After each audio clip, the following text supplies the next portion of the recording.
Today I will be speaking about Senji Muramasa. Is he worth the summoning? His real-life history and FGO appearances.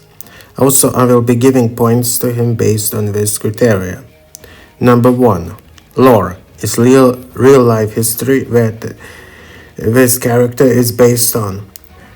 Points will be distributed from 1 to 100 and finally on the conclusion we'll have the average points. Number 2. FGO appearances. In story and how helpful this character has been to the player. In gameplay. How good are this character for boss killing and farming. Skills overview, MP overview, and servant overview. So, without further ado, let's begin. Number 1. Muramasa is born before 1501, commonly known as Senji Muramasa. He was famous swordsmith who founded the Muramasa school and lived during Muromachi period 14th to 16th centuries in Kuwana, Ise province, Japan. 1.1 Notable works. Although the school of Muramasa is extremely famous in popular culture, none of the sword designs and art is designation as national treasure or important cultural property. Miyoho Muramasa is the only sword officially designated as important artwork. Katana's length is 66.4 centimeters, curvature is 1.5 centimeters, bottom width is 2.8 centimeters. The front side contains a slight sign of Muramasa and a mantra sign Miyoho Renge Kyo. The back side contains a year sign of 13th day of the 10th month of Isho 10th. That means 10th of November 1513. 1-2. Origin.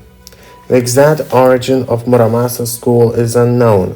The oldest sword with the name and sign Muramasa and date sign shows Bunki I, 1501. Scholars, however, attest several swords signed with Muramasa, but without a year sign, are slightly older than 1501, in light of their styles. It is thought that the school of Muramasa spanned at least 3 generations. It is hardly clear when the school disappeared, but some Muramasa swords contain the year signed Kambu. That means from 1661 to 1673. Senji, the epitaph of Muramasa, is also covered with myth. A common belief that Muramasa I was born in a place called Sengo, but there is no such a place near Kuwana in reality. Another popular legend says that the mother of Muramasa the first worshipped the Bodhisattva Senju Kanon. I think that's the name I just butchered probably. And thus he was called Sango, a shortened form of Senji no Ko. Kazan Sato claims that the starting year of Muramasa I was Entoku and Meio, 1481 to 1501. That of Muramasa II was Tenbun, 1532 to 1539, and that of Muramasa III was Tenshu, 1573 to 1591. So this amazing character in history gets from me 78 points, and not more, because we cannot confirm with when exactly he lived, and people argue about that also. Number 2-1. Subspecies Singularity 3. Shimosa. First appearance. A month prior to our main characters and Miyamoto Musashi arrival, the Counter-Force summons Muramasa to Shimosa Singularity for the purpose of stopping Amakusa Shiroto Kusada. Not knowing why he was summoned, Muramasa eventually comes to Onoi and Tatsuki village as he was summoned near there first. After our main character arrives in the village, Muramasa forges a sword for Musashi to kill sword masters. After all the sword masters defeated, Muramasa appears to destroy Amakusa Shiroto Kusada with his noble phantasm, which name is Unalloyed Blade Works. Overall first appearance and help for the characters is 70 points, as he was only a hype character until the Lost Belts. Number 22, Atlantis, Lost Belt 5. In Lost Belt 5, Muramasa is only mentioned by Estrella. She said that he is now an alter ego and works with Kiri. She said that he made a statue of her because she asked him to. He practically doesn't appear in Atlantis, but he is now an alter ego, and the only appearance is his voice lines that he does at the end of the Lost Belt. He didn't appear. So in this Lost Belt, I will give him 60 points. Number 23, Lost Belt 5, Olympus. In second part of Lost Belt 5, Olympus, he was working for God of Forge. He appears suddenly in a workshop, joking about Canis' bad move, who is making a fuss all over the place. He was summoned as an alter ego, alien god disciple. He would not help us, but we will not have to fight him either.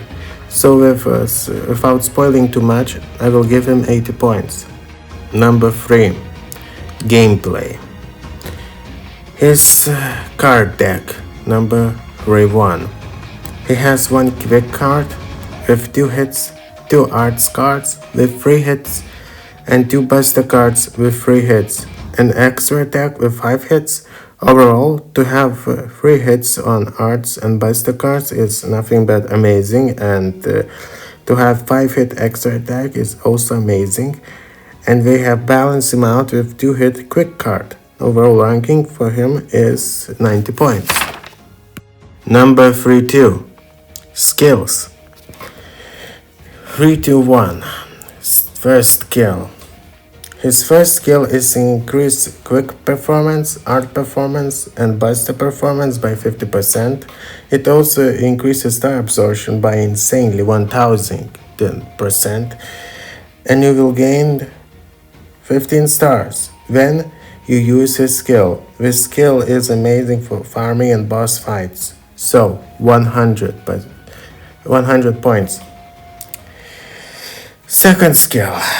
Second skill grants him Ignore Invincible for 1 turn. Also increase the critical damage to enemies who are using evasion or invincibility by 100% for 1 turn. Plus increase his own critical star generation for 100% for 3 turns.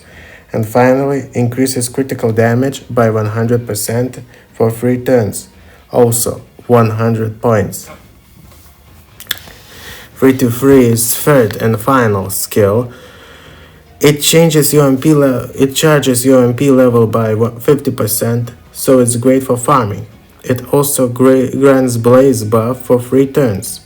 Blaze means that you generate MP when normally attacking, and yes, that includes buster cards. This skill gets 100 points. Number 3, Passive skills.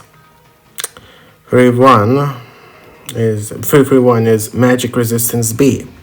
His Magic Resistance, a passive skill, grants him increased own debuff resistance by 17.5%.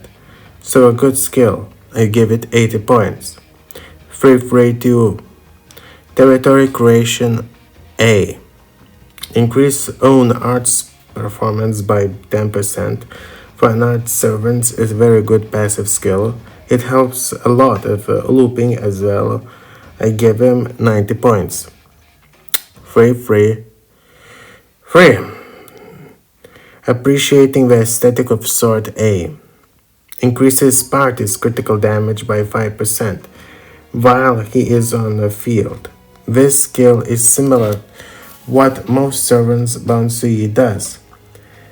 I mean, there are certain characters on the field, it increases that and that for, I don't know, like Merlin increases Buster for all allies while he is on the field. But this is increases critical damage, so 100 points.